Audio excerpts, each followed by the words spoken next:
ସଖେ ସପ୍ତପଦୀ ହବ। ସପ୍ତମ ପଦରେ କହୁଛନ୍ତି ଆଜି ଠାରୁ ଆମେ ଦୁଇ ଜଣ ହେଲେ ସଖା। ସଖା ବୁଝୁଛନ୍ତି, ସମାନ ଖ୍ୟାତି ଯାହାର ଥାଏ ତାକୁ ସଖା କହନ୍ତି।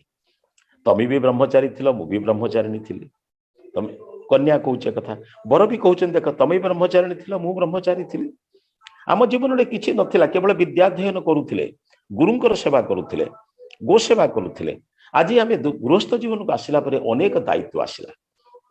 ପିତାମାତାଙ୍କର ସେବା କରିବାକୁ ପଡିବ, ସମାଜକୁ ଉପଯୁକ୍ତ ସନ୍ତାନ ଦେବାକୁ ପଡିବ, ପରିବାରର ସମ୍ପୃକ୍ତ ସମସ୍ତଙ୍କୁ ଜ୍ଞାନ ପ୍ରଦାନ ମାନେ ସମସ୍ତଙ୍କ ସହିତ ଭଲ ସହାବସ୍ଥାନ କରିବାକୁ ପଡିବ ଏବଂ ପରିବାରରେ ଆଧ୍ୟାତ୍ମିକ ବାତାବରଣ ସୃଷ୍ଟି କରିବାକୁ ପଡିବ। ଯଜ୍ଞ, ହୋମ, ସନ୍ଧ୍ୟା, ପ୍ରାର୍ଥନା, ଉପାସନା, ଭଜନ ଏସବୁ କରିବାକୁ ପଡିବ।